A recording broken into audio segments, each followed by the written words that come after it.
I am pleased and proud to announce that here at AM 1220 KHTS, we have the good fortune to interview the nominees for the Santa Clarita Man and Woman of the Year. If you're not familiar with this, allow me to tell you what this means.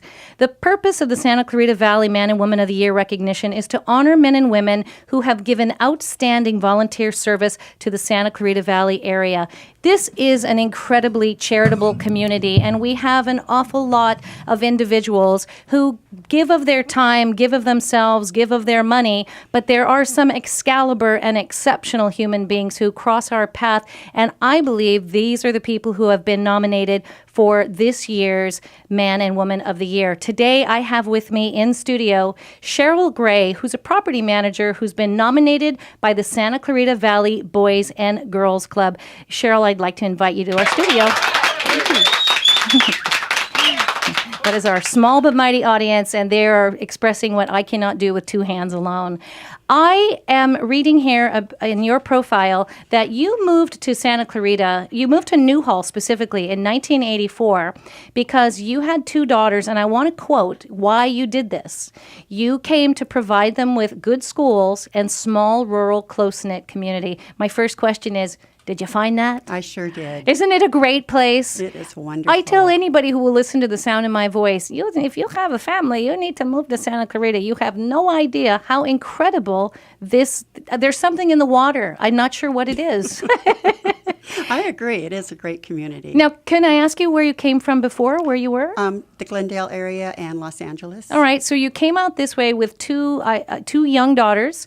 Yes. They were very young. They were 14 and 4 when you came out here. And I love that it says you didn't have much time to volunteer other than in your daughter's schools. And I have to tell you, I am looking at bullet point after bullet point of the things you've done since you got here. And if you call that not much time, I am so impressed with you. I'm going to rub you on the way out on your shoulder because I'd like a piece of that. It's amazing.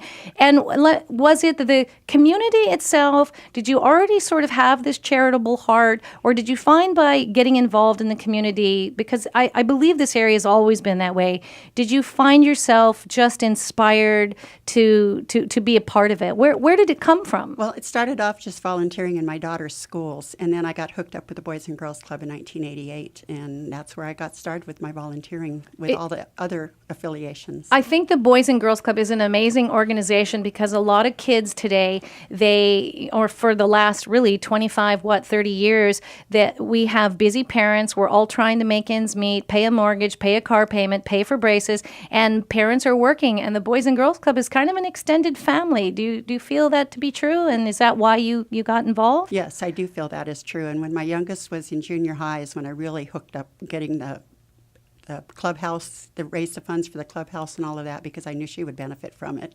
Right. And it was great. And now it says, I love that the woman who didn't have much time, you are a busy bee, because in addition to all of this, I'm reading through, and again, it's incredible. The American Heart Association, the SCV Senior Center, Henry Mayo Newhall Memorial Hospital, the Zonta Club, for the B&G Club Festival of Trees, since it started, not just part of it, you've been there since it started, and yet you're still available to assist in transporting community members who need rides to doctor's appointments, community events, meetings. I find you to be a great, great inspiration and mentor. Have your kids, having grown up with this nature of yours, are they equally as involved now that they're a little older? And the youngest isn't. She's in England. The oldest is 43, and she's very involved with her son's schools and the baseball and all of that. But I haven't gotten her into Assistance League or anything like that yet. I'm trying. Oh, fingers crossed. Yeah. And I know that your husband, Ralph, who you've been married to since 1999, congratulations on that. You, sir, are a saint. He's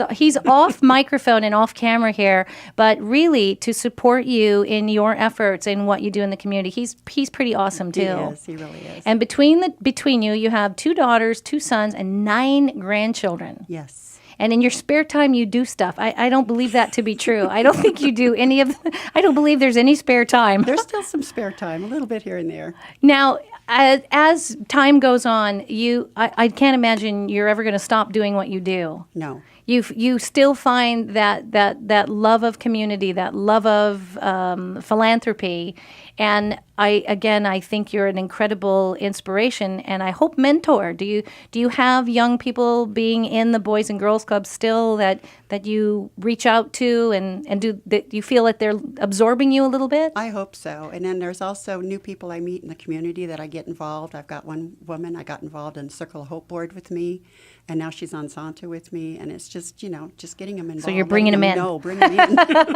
I like that attitude. Yeah. What does this nomination mean to you? I know when you get an Oscar, they say, "Oh, it's it's." I like just being nominated. That's how I feel too. I mean, it's just such an honor to be nominated.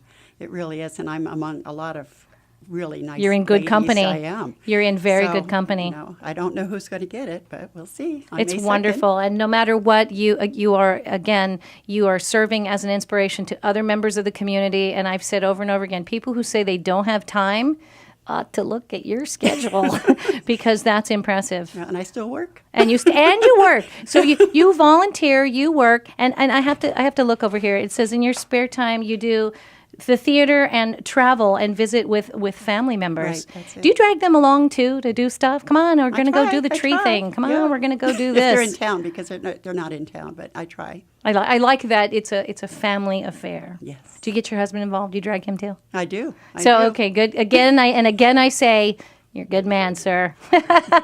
He's going to do Carousel Ranch trap and skeet shoot with me next month. He's not done that one yet. A trap and skeet shoot. I asked yesterday, if you shoot them, how do you prepare them? Do you pan fry them? What do you do with a skeet? I don't know. So I don't know either, I love that you're both very involved. And again, this was a fabulous, fabulous opportunity to have you here. And you're not slowed down. You have crutches today. I have a broken ankle. You broke your ankle? On Sunday. Was this in the line of duty or? Maybe you shouldn't have any spare time, Cheryl. I know. You're just going to get hurt. Again, this is Cheryl Gray. She's one of the nominees for the SCV Man and Woman of the Year. She's been nominated by the Santa Clarita Valley Boys and Girls Club, a cause very close to her heart, but you do a lot of other things. I wish you all the luck in the world, and thank you for being in Santa Clarita at all. I think it's a better town because of someone like you. Well, thank you, T. Thanks for being here.